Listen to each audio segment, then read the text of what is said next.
Teslin didn't know that Alpha King had sensed her the moment she stepped into the crowd. She didn't know he'd spent 2 years searching for someone with her gift, burning through every false lead and dead end until hope became a wound that wouldn't close. And she definitely didn't know that hiding among 10,000 bodies would be the very thing that betrayed her. All she knew was that the Festival of Flames only came once a year, and she'd spent 6 months stitching the banners that now rippled above the capital's streets. She wanted to see them fly, just once. Just this one small pleasure before she disappeared back into the shadows where women like her survived. The morning sun blazed gold across Velmora's ancient stones. Teslin pressed deeper into the crowd, pulling her threadbare hood lower. Bodies jostled around her, merchants, farmers, children perched on their fathers' shoulders, all craning for a glimpse of the royal procession. The air smelled of roasted honey cakes and spiced wine and the sweet decay of autumn leaves crushed underfoot. She shouldn't be here. Every instinct screamed it. But the banners. Gods, the banners were beautiful. Crimson silk catching the light, the wolf sigil prowling across a fabric she'd woven with her own hands. No one would ever know. That was the point. Teslin made beautiful things and never claimed them, stitched glory for others while keeping her head down, and her gift buried so deep it might as well be dead. The gift her mother had died for. The drums began, deep, thunderous, rattling in her chest. The crowd surged forward. Teslin let herself be carried, anonymous, invisible, just another face in the sea of thousands. Then she felt it. A prickle at the base of her skull. The sensation of being watched, not casually, but with intent. Predatory focus locked onto her like an arrow nocked and drawn. Teslin's breath caught. She scanned the crowd but saw only strangers, all facing forward, all watching the parade route. No one was looking at her. And yet, the drums grew louder.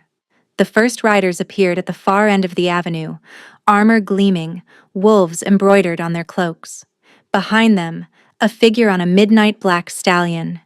Even from this distance, Teslin could see his eyes scanning the crowd. Searching. The Alpha King was not what the stories described. The tales spoke of a beast barely contained in human skin, a warrior who'd bathed in the blood of his enemies and wore their bones as trophies. They said he'd killed his first challenger at 14, claimed the throne at 22 after his parents were found poisoned in their own beds, and had spent the 2 years since hunting their murderer with a patience that terrified his court. Teslin had expected a monster. What she saw was a man carved from winter. Soren Blackveil sat his horse like he'd been born in the saddle, still, controlled, radiating quiet authority that made the cheering crowd instinctively lower their voices as he passed. His dark hair was pulled back from a face of sharp angles and shadows. His jaw could have been carved from granite, his mouth a firm line that looked like it had forgotten how to smile. But his eyes. Teslin couldn't look away from his eyes. Pale gray, almost silver in the morning light, they swept across the crowd with mechanical precision. Not waving, not acknowledging the adoration. Searching. Always searching. Like a wolf scenting prey it couldn't yet see. Those eyes passed over her section of the crowd, then stopped, came back, and locked directly onto hers. Teslin's heart slammed against her ribs. Impossible. She was buried in the crowd, hood raised, face shadowed. There was no way he could see her. No way he could pick her out among thousands. But he had. The Alpha King raised his hand. The drums stopped. The riders halted. The entire procession ground to a standstill, and 10,000 people fell into confused silence. You! Soren's voice carried with supernatural clarity, slicing through the air like a blade. In the gray hood, come forward. The crowd rippled, heads turned. Teslin felt the weight of 1,000 stares crushing down on her as people shuffled away, creating a path, an accusation, a spotlight she couldn't escape. Run! Her instincts screamed. Run now!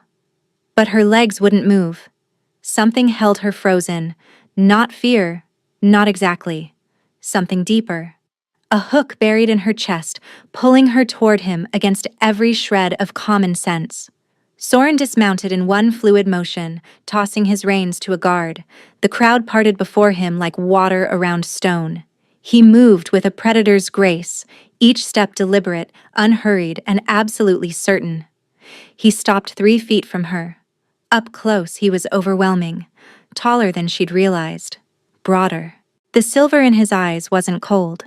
It was molten, burning with an intensity that made her skin prickle with heat. "You've been hiding," he said quietly, low enough that only she could hear. It wasn't a question. "I don't know what you're talking about." His head tilted slightly. "You're lying." Teslin's blood turned to ice. She'd kept her voice steady, her face blank, given him nothing. And still he knew. "What are you?" Teslin whispered, her voice barely audible above her racing heart. Soren studied her with those molten silver eyes, and she had the unsettling sense of being seen. Not just looked at, but truly seen, down to the marrow of her bones. "The question," he said, "is what you are. And why have you been hiding from me?" "I haven't." "You have." His voice was soft but absolute. "For 2 years, I've sent trackers, seers, bloodhounds across every corner of this kingdom, looking for someone with a gift that sees through lies.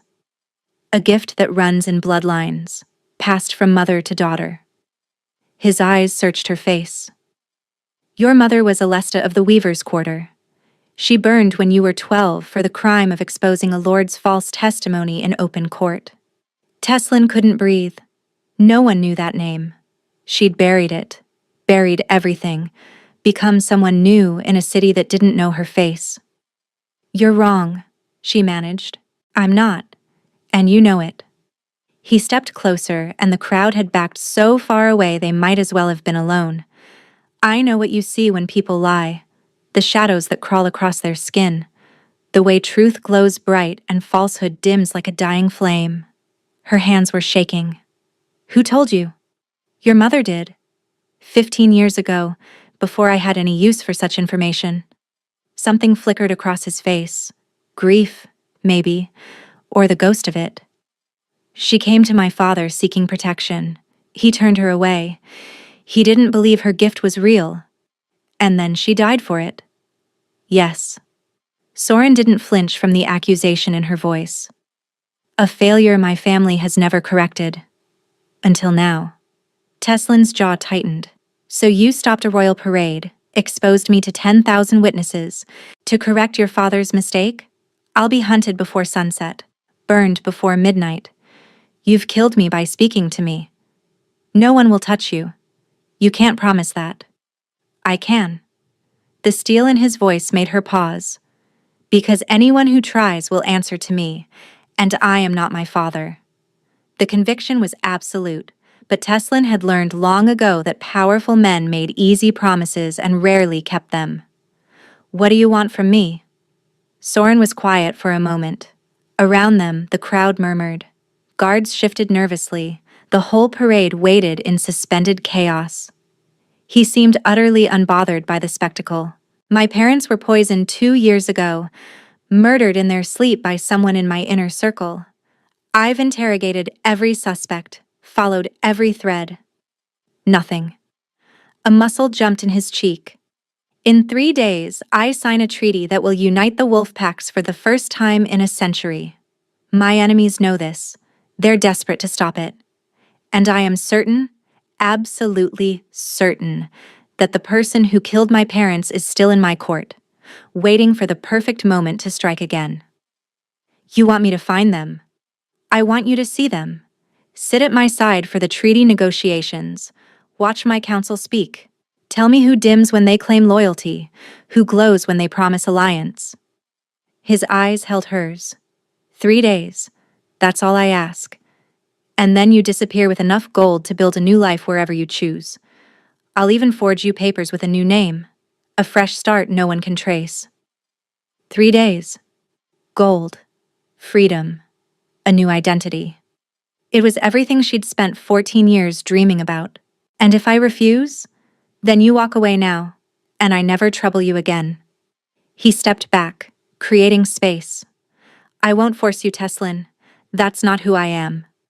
She flinched at the sound of her real name, her first name, the one she hadn't heard spoken aloud since her mother's screaming stopped. How do you know that name? Your mother told my father many things before he dismissed her. I've spent 2 years learning every one of them. He paused. She wanted you protected. She begged for it. And my father failed her. I won't. Teslin stared at this king who'd stopped a parade, exposed her gift, and spoken her mother's final wish into the morning air like a promise he intended to keep.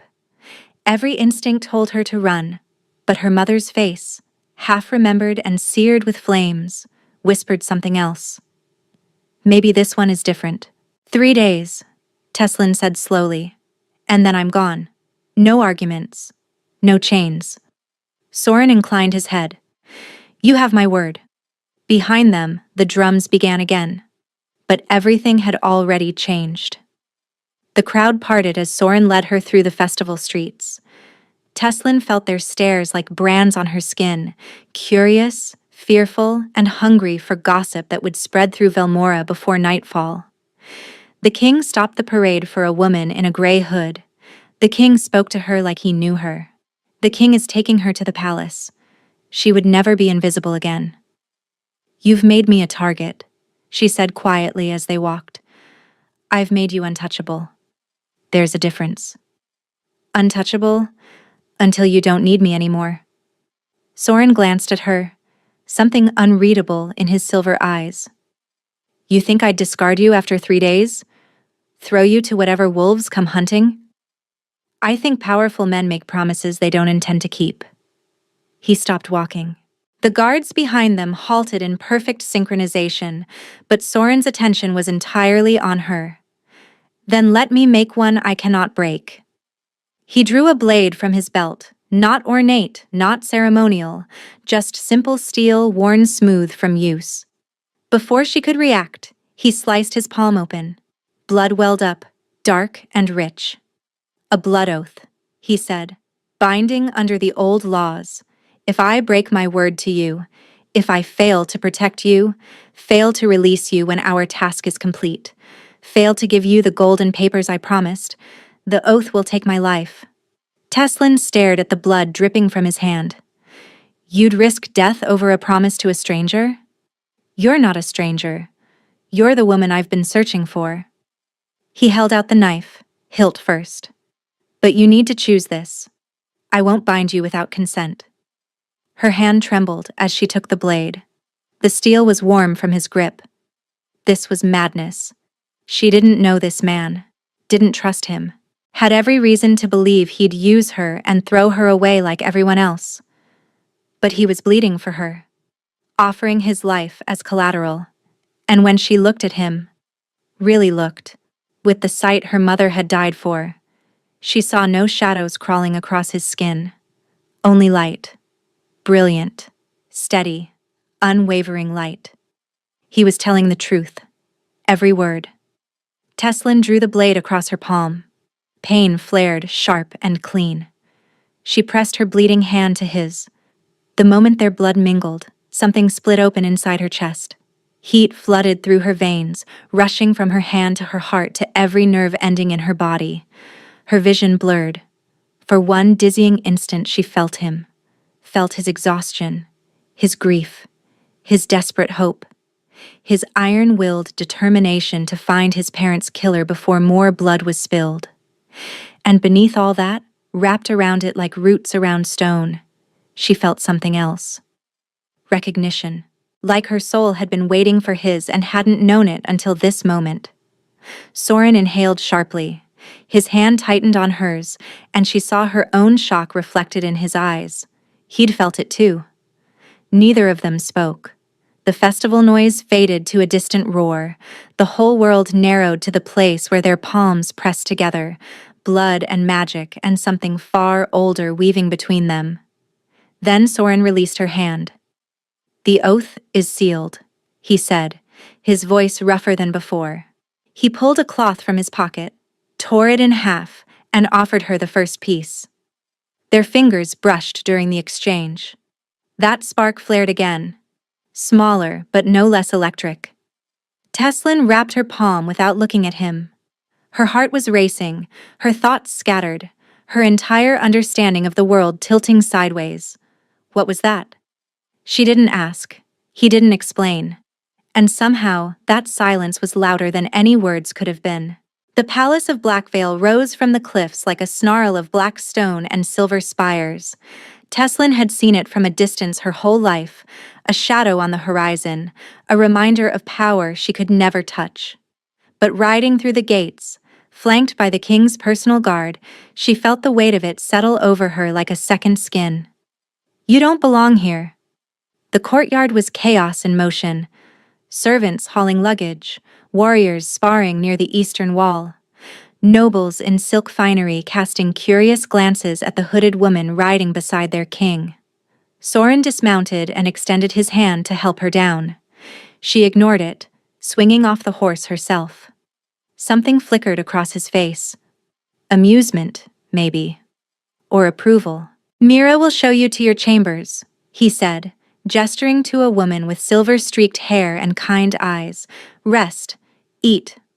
The first council session begins at sundown. Sundown? That's barely 4 hours. The treaty signing is in 3 days. We don't have time to waste. He paused, his voice dropping. Your room is in the east wing. My chambers are at the end of the same corridor. If you need anything at all, you come to me, not the servants. Not the guards. Me. Why? Because I don't know who in this palace I can trust. His expression hardened. And until I do, you stay close. He strode away before she could respond, his guards falling into formation behind him. Mira approached with a warm smile that crinkled the corners of her eyes. This way, my lady. Your things are already being prepared. I don't have things. You do now. The chambers were larger than the entire boarding house where Teslin had spent the last 3 years. Silk curtains framed windows overlooking the jagged coastline. A copper tub steamed in the corner, fragrant with lavender and something sweeter she couldn't name. The bed was piled with furs so thick she could have drowned in them, and draped across a chair were clothes. Real clothes. A deep blue dress that matched her eyes, soft leather boots, a cloak lined with silver wool. His Majesty had them commissioned, Mira said. Before the festival. He hoped you would accept. Teslin's throat tightened. He was that certain I'd say yes? He was that certain he'd find you. Mira squeezed her arm gently. Rest now. I'll return before sundown. Alone, Teslin sank into the copper tub and let the heat seep into her aching muscles. She thought about the blood oath still throbbing in her palm. She thought about the strange recognition that had crackled between them. She thought about her mother, who had begged for protection and received only silence. And she thought about Soren Blackvale, who had commissioned clothes for a woman he hadn't yet found, as if her acceptance was never in doubt. What have I walked into? The water cooled before she found an answer. The council chamber smelled of old wood and older secrets. Teslin stood in the shadows near Soren's chair, dressed in the blue gown that fit like it had been sewn for her alone. Her hood was down for the first time in years. She felt exposed, vulnerable, like a rabbit surrounded by wolves who hadn't yet decided if she was prey. 12 council members sat around the curved table. Lords and ladies in fine fabrics, their faces carefully neutral, their eyes tracking her with barely concealed suspicion. This is Teslin, Soren said without preamble. She will be observing our sessions until the treaty is signed. Treat her presence as you would treat mine. A man with iron-gray hair and a scar bisecting his left eyebrow leaned forward. And why, exactly, does a stranger deserve such an honor? Because I say so, Lord Corvain. Soren's tone allowed no argument. Shall we begin? Teslin watched. That was her purpose here. Not to speak, not to interfere, just to watch. To see what others couldn't. Lord Corvain spoke first, reporting on border defenses. As his words filled the chamber, Teslin let her gift unfurl. Light. Steady, strong light wrapped around every sentence. He was telling the truth. Unpleasant truths about underfunded outposts and overworked soldiers, but truth, nonetheless. She moved her gaze to the next speaker. Lady Henworth, elderly and sharp-eyed, discussing grain stores. Again, light. Frustration colored her tone, but no deception. One by one, Teslin assessed them. Lord Merrick, young and nervous, truthful. Lady Essek, cold and calculating, truthful. General Bryce, weathered and blunt, truthful. Her hope began to waver. Maybe the traitor wasn't here. Maybe they were hiding deeper in the palace, beyond her reach. Then Lord Vane spoke. He was handsome in a polished way. Golden hair, easy smile, the kind of charm that made people trust him without knowing why. He reported on diplomatic relations with the Eastern Pax, his voice smooth as honey. Our alliance with the Thornwood Wolves remains strong, Your Majesty. Alpha Kieran has expressed nothing but enthusiasm for the treaty. Shadows erupted across his skin. Teslin went still. They crawled like living things, dark tendrils wrapping around his throat, his hands, his lying mouth. She'd never seen deception this thick, this layered. It wasn't just one lie. It was lies stacked on lies, a foundation of falsehood so deep she couldn't see the bottom. Her eyes flicked to Sorin. He was watching Vane with perfect neutrality, giving nothing away. But beneath the table, his hand had curled into a fist. He already suspects. The session continued. Vane spoke twice more. Both times, the shadows writhed. But he wasn't the only one. Lady Cressida, a woman with raven hair and a smile that never reached her eyes, dimmed when she praised Sorin's leadership. Not as dramatically as Vane, but enough.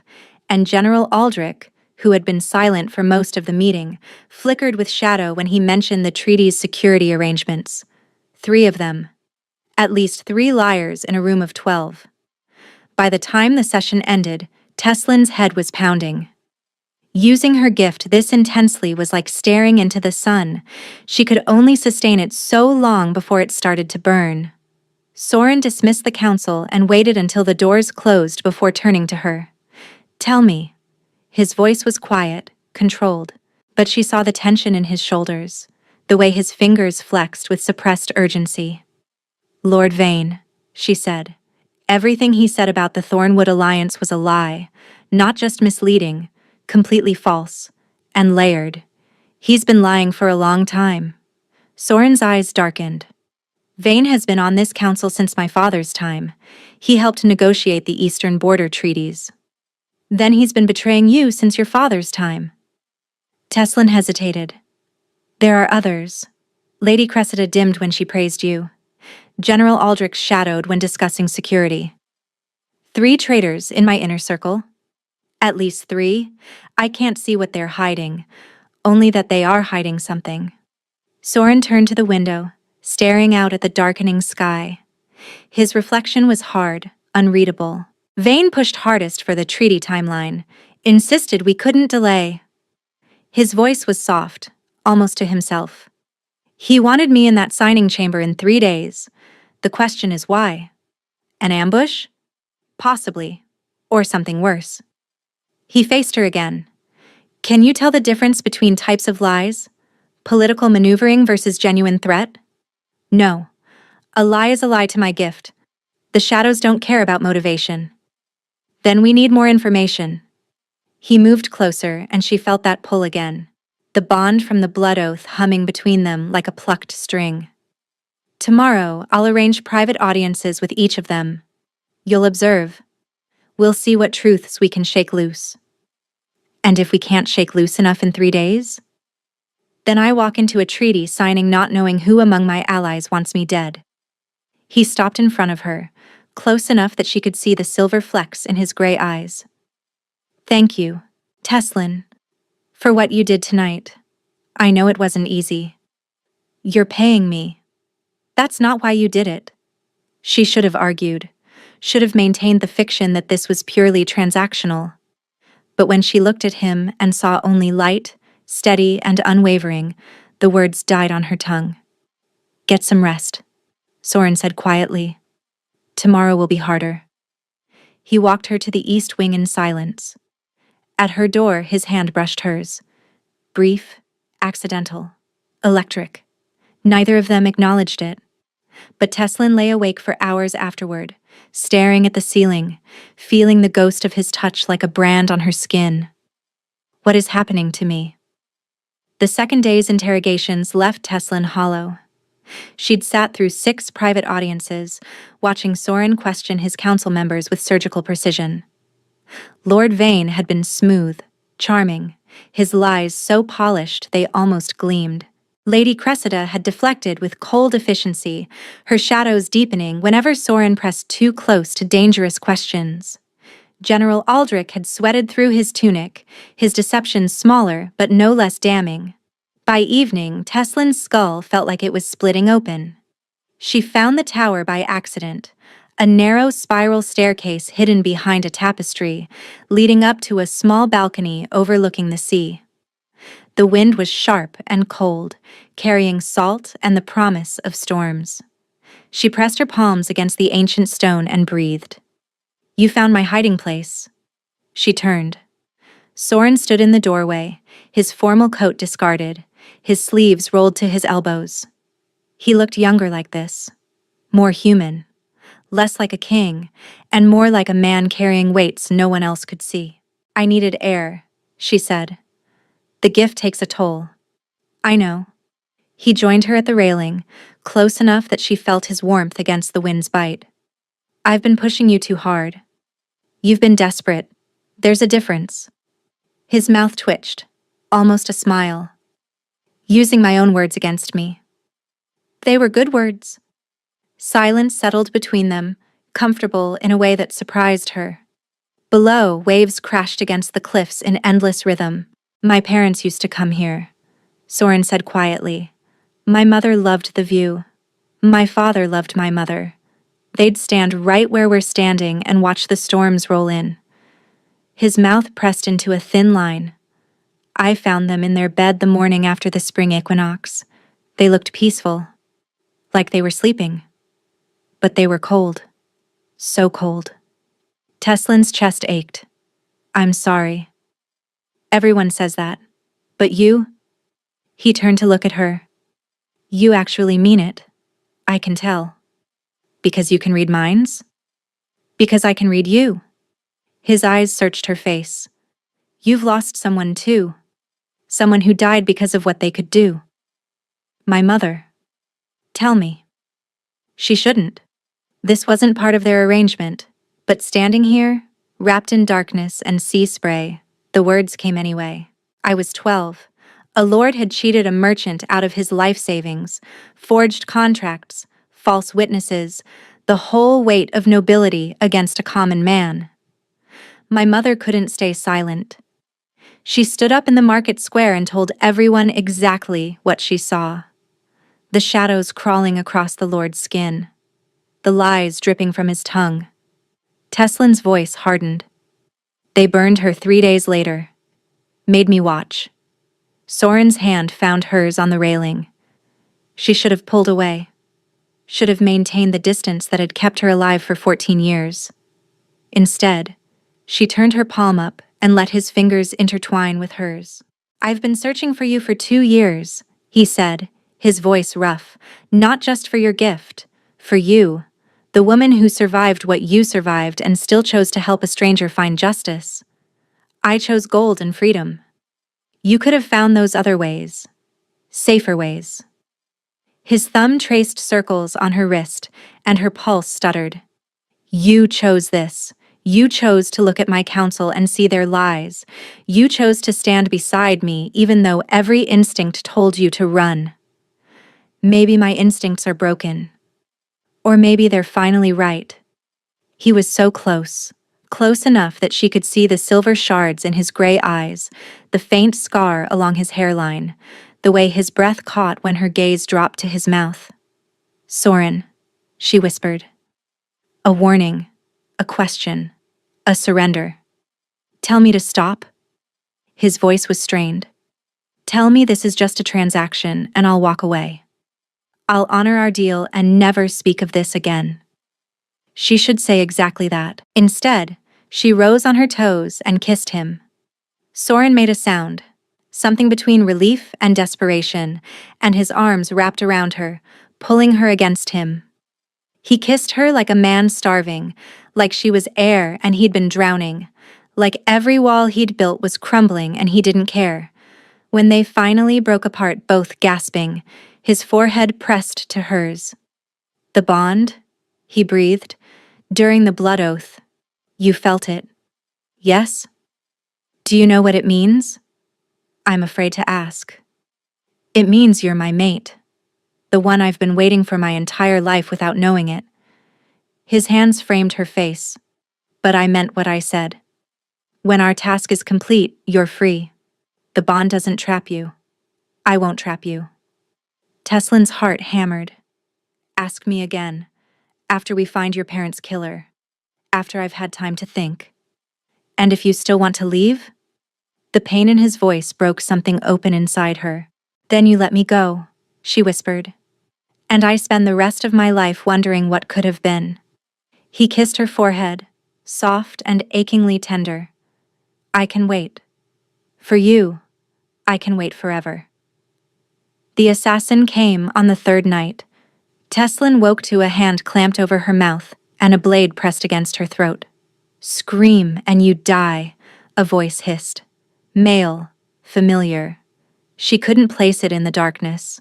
Her heart slammed against her ribs. The steel was cold, steady, held by someone who knew exactly how much pressure would break skin. Lord Vane sends his regards, the voice continued. He wanted you to know it's nothing personal. You're simply inconvenient. Think. Her gift was useless here. She couldn't see shadows in pitch blackness. But she could feel the man's weight, sense where his balance was centered. She went limp. The assassin relaxed for a fraction of a second, adjusting his grip. Teslin drove her elbow backward into his ribs, twisted sideways, and screamed. The blade sliced her shoulder, fire and wet heat. But she was already rolling off the bed, crashing to the floor, scrambling toward the door. The assassin lunged. The door exploded inward. Soren moved like lightning-made flesh, crossing the room in 2 strides, his hand closing around the assassin's throat before the man could raise his weapon. He lifted him off the ground with one arm, tendons straining, and eyes blazing silver in the moonlight. Who sent you? The words were barely human, a growl ripping from somewhere deep and primal. The assassin laughed, choking. You're already dead, Wolf King. You just don't know it yet. His eyes rolled back. Foam bubbled at his lips. Soren dropped him, but it was too late. Poison. A false tooth, probably. The man was dead before he hit the ground. Teslin. Soren was beside her in an instant, his hands finding her shoulders, her face, and her bleeding arm. You're hurt. It's shallow. She was shaking, adrenaline and fear crashing through her in waves. Soren, he said Vane sent him. But that's not possible. Why? Because Vane left the palace this afternoon. I watched him go. And this man's voice. She pressed her hand to her temple. I've heard it before, in the council chamber, giving security reports. Soren's face went pale. Aldrich. Aldrich is dead on your floor, which means Vane isn't the mastermind. Her mind raced. He's the distraction. Someone wanted us focused on Vane while the real threat moved in the shadows. Cressida. It has to be. She dimmed when praising you, but she never dimmed when discussing the treaty, because she wasn't lying about wanting it to happen. She was lying about why. Soren pulled her to her feet, his arm wrapping around her waist to steady her. The treaty signing is tomorrow. If Cressida is the true threat, then walking into that chamber means walking into a trap. Yes. His jaw set. But not walking in means losing the alliance. The Eastern Pax will see it as weakness. They'll fracture. Everything my parents built will collapse. Teslin gripped his shirt, forcing him to meet her eyes. Then we don't run. We expose her. Tomorrow, in front of everyone. She'll have contingencies. Guards loyal to her. Escape routes. Not if we cut them off first. Teslin's mind was crystallizing, fear burning away into something harder. You know this palace. You know which soldiers are truly loyal. We move tonight. Quietly. Position your people before dawn. And when Cressida makes her move, tomorrow. We're ready for her. Soren's expression shifted, from fear to something fiercer. Pride, maybe. Wonder. You're not running. I told you. My instincts are broken. No. He kissed her. Hard, fast, desperate. They're perfect. You're perfect. I'm terrified. So am I. His hands cupped her face. But I trust you. With my life. With my kingdom. With everything. The words thundered through her like a storm. I trust you. No one had ever said that to her. Not once in 26 years of hiding. Then let's end this, she whispered. Together. Soren's smile was sharp as a blade. Together. The treaty hall blazed with candlelight. Teslin stood at Soren's right hand, dressed in silver and black, his colors, a message to everyone watching. She was no longer hiding, no longer afraid. Let them see me. Let them wonder. The Eastern Alphas had arrived at dawn. Alpha Kieran of Thornwood, a mountain of a man with kind eyes and a thunderous laugh. Alpha Seren of Mistfall, silver-haired and sharp-tongued. Alpha Draven of Iron Hollow, young and hungry and watching everything. And across the table, positioned among Soren's counselors, sat Lady Cressida. She looked beautiful, composed, not a single shadow visible on her skin, because she wasn't speaking. Wasn't lying, just waiting. For what? Teslin scanned the room.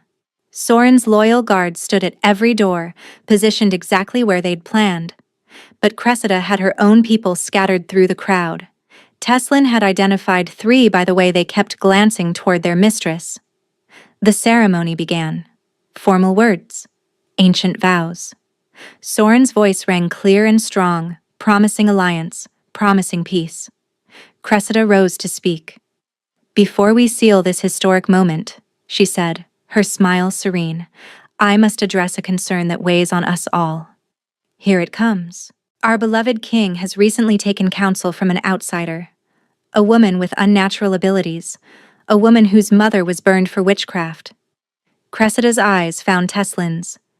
How can we trust a treaty built on the whispers of a witch? Murmurs rippled through the hall. Soren didn't flinch. Teslin is under my protection. Her counsel is her own business. Is it?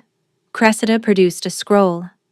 I have testimony here from 3 witnesses who saw this woman's mother curse a lord, who watched her predict deaths that conveniently came to pass. The gift runs in bloodlines, Your Majesty. How do we know she hasn't cursed you? Manipulated your judgment? Bent you to her will? The Eastern Alphas exchanged glances. Doubt flickered across Alpha Kieran's face. Teslin's heart pounded. This was the play. Discredit her. Isolate Soren. Turn his allies against him. But Cressida had miscalculated. You're right, Teslin said, stepping forward. The gift does run in bloodlines, and my gift shows me truth. The hall went silent. Every word someone speaks I see as light or shadow. Truth glows. Lies crawl. She turned to face Cressida directly. Would you like to tell them what I see when you speak, Lady Cressida? Cressida's composure faltered. Just a flicker, but enough. This is absurd. Tell them about General Aldrich, the man you sent to kill me last night. Teslin's voice carried through the hall. Tell them about Lord Vane, your decoy, designed to distract the king while you positioned your pieces. Tell them... She paused, letting the moment stretch. About the poison you used to kill the previous king and queen. Chaos erupted. Cressida's hand flew to her belt, a concealed dagger, but Soren was faster. He vaulted the table, moving with inhuman speed, and had her arm twisted behind her back before the blade cleared its sheath. "Guards loyal to Cressida!" Soren's voice rang out. "Stand down now, or share her fate." 3 men drew weapons. They were dead before they hit the ground, Soren's loyal soldiers cutting them down with brutal efficiency. Cressida laughed, high and wild. "You think this ends with me? The roots go deeper than you know, little king. Your father discovered the conspiracy. That's why he had to die. And you?" Her eyes blazed with hatred. "You should have died with them." "But I didn't." Soren's voice was ice. "And now I know exactly who to hunt." He looked at Alpha Kieran. "This woman murdered my parents, plotted to murder me, and tried to kill the woman under my protection. Will Thornwood still stand with Blackveil?" Kieran's expression hardened. "Thornwood stands with justice. This snake answers for her crimes." One by one, the Eastern Alphas nodded. The treaty held. Cressida was dragged away screaming, her perfect composure shattered, her careful plans turned to ash. And Teslin stood in the center of the hall, breathing hard, her secret laid bare before every powerful wolf in the region. Soren crossed to her. In front of everyone, the Alphas, the nobles, the guards, he took her hand and raised it to his lips. "This woman saved my kingdom," he said, loud enough for all to hear.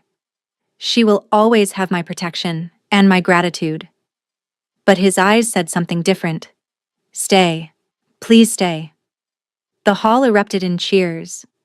Teslin's heart soared. The aftermath was chaos wrapped in triumph. Interrogations, confessions. A web of conspiracy unraveled thread by thread. Cressida had planted loyalists throughout the palace, the military, even the merchant guilds. Rooting them out took 3 days of sleepless nights. Teslin worked beside Soren through all of it, reading witnesses, confirming truths, exposing the last hidden snakes. Her gift had never been used so openly, so freely. And for the first time in her life, no one tried to burn her for it. They feared her, some of them. She could see it in their eyes, but they respected her more. On the 4th morning, Soren found her in the tower. Their tower, now. "It's done," he said quietly. "Cressida will stand a trial before the United Pax. The conspiracy is broken." Teslin nodded, exhaustion pulling at her bones. "The 3 days passed long ago. Your oath should have killed you. The magic recognized your choice." His voice was quiet. "When you stayed to fight instead of fleeing, the terms shifted. The oath binds intent, not just words. Convenient. True." He held her gaze. "But the deal is complete now. You're free." The silence stretched between them, heavy with everything unspoken. "I have your gold," he continued, his voice carefully neutral. "And papers with a new name. Mira is preparing a horse. You can leave within the hour." Teslin should have felt relieved. This was what she wanted. Freedom, anonymity, a fresh start far from danger. Instead, she felt hollow. "Is that what you want?" she asked. "For me to leave?" "What I want doesn't matter. I made you a promise." "That's not an answer." Soren's restraint shattered. He closed the distance between them, his hands finding her waist, his forehead dropping to hers. "I want you to stay," he breathed. "Every part of me is screaming to beg you to stay, but I won't. I won't trap you with guilt or obligation or the bond that's been burning between us since the moment our blood touched." "What if I want to be trapped?" He stopped breathing. "Teslin, I spent 14 years hiding, surviving, telling myself that invisible was the same as safe." She pulled back to meet his eyes. "But then you stopped a parade for me. You bled for me. You let me see your grief, and your fear, and your hope. And somewhere between the council chamber and this tower, I stopped wanting to disappear. What do you want now?" "I want to see where this goes." Her voice trembled, but she didn't look away. "I want to wake up tomorrow and still be here. I want to learn what it means to be your mate." Not because the bond demands it, but because I choose it. Hope blazed across Soren's face, raw, unguarded, and achingly vulnerable. That's not a yes. It's not a no either. She smiled, the first real smile she'd allowed herself in years. Court me properly, Wolf King. Prove you're worth staying for. Soren laughed, a genuine sound, bright and startled and full of joy. I can work with that. He kissed her softly, reverently, like she was something precious he'd waited his whole life to hold. And Teslin kissed him back, finally letting herself believe that maybe, just maybe, she deserved this. 3 months passed like water through open fingers. Cressida's trial concluded in the second week. The evidence overwhelming, the verdict unanimous. She hanged at dawn, her conspiracy dying with her last breath. Teslin didn't attend. She spent that morning in the tower instead, watching the sun rise over the sea, thinking about justice and mercy and the complicated space between them. Soren found her there, as he always did. It's done, he said. I know. He joined her at the railing, shoulder to shoulder, the bond between them humming with quiet contentment. 3 months of courtship. 3 months of slow mornings and heated debates and laughter echoing through ancient halls. He'd taken her riding along the cliffs, shown her the hidden waterfalls beyond the forest, introduced her to his people as his honored guest. Never pushing, never demanding, always letting her set the pace. And she'd fallen. Completely. Irrevocably. Without a single shadow of doubt. Mira cornered me yesterday, Teslin said, breaking the comfortable silence. Should I be worried?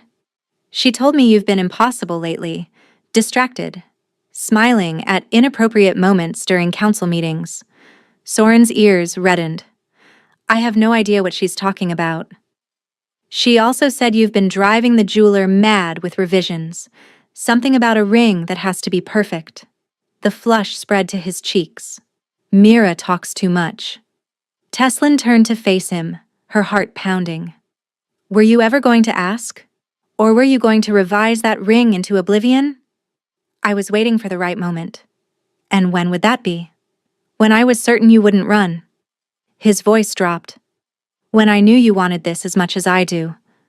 Teslin reached up and cradled his face in her hands, this fierce, patient, devastating man who had waited 3 months for her to be ready. I love you, she said. The words had never felt right before, had always caught in her throat like thorns. But now they flowed like water, like breath, like something she'd been holding back her entire life. Soren's eyes glistened. Say it again. I love you, Soren Blackveil. I love your impossible patience and your terrible jokes, and the way you pretend to be invincible when you're actually terrified of losing the people you care about. She smiled through her own tears. I love you, and I'm done running. I want to stay. Not for 3 days, not for 3 months, for always. He kissed her. Deep and desperate and overflowing with everything he'd been holding back. All the longing, all the hope, all the love he'd kept carefully contained for fear of scaring her away. When they finally broke apart, he dropped to one knee. I had a speech prepared, he said, his voice rough, something about destiny and bonds and the way your gift sees truth in everything but yourself. But I think the only words that matter are these. He pulled out a ring, simple silver, set with a stone the exact color of his eyes. Marry me, Teslin. Be my queen. Let me spend the rest of my life proving I was worth the risk. Yes, she didn't hesitate. Yes to all of it. From somewhere in the stairwell, Mira's voice drifted up. Finally. They both laughed, and Soren slid the ring onto her finger, and the world felt exactly right for the first time in Teslin's 26 years. The bonding ceremony took place beneath the full moon. They held it in the courtyard, not the formal hall. Teslin's request, granted without question. She wanted sky above her, open air, the freedom she'd finally learned to claim. The Eastern Alphas attended. Kieran's laugh echoed off the walls. Seren nodded with grudging approval. Draven watched with envy that bordered on admiration. Mira wept through the entire ceremony. Teslin wore silver, a gown that caught the moonlight and scattered it like stars. Soren wore black, the wolf sigil embroidered over his heart in thread she'd stitched herself.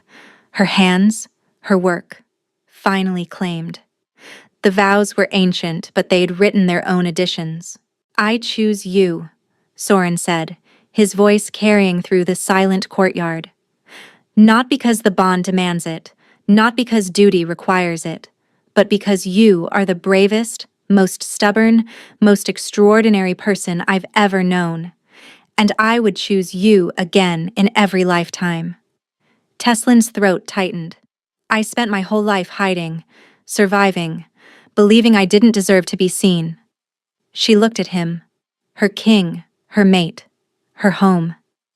"You stopped a parade to find me. You bled to prove you could be trusted. You waited while I learned to stop running." Her voice broke. "I choose you, Soren. Every day, every moment, for the rest of our lives." The bond snapped fully into place. Not a chain, but a bridge. Connection without captivity. Partnership without possession. The crowd erupted. Later, much later, they lay tangled in moonlight and silk. "Tell me something," Soren murmured against her hair.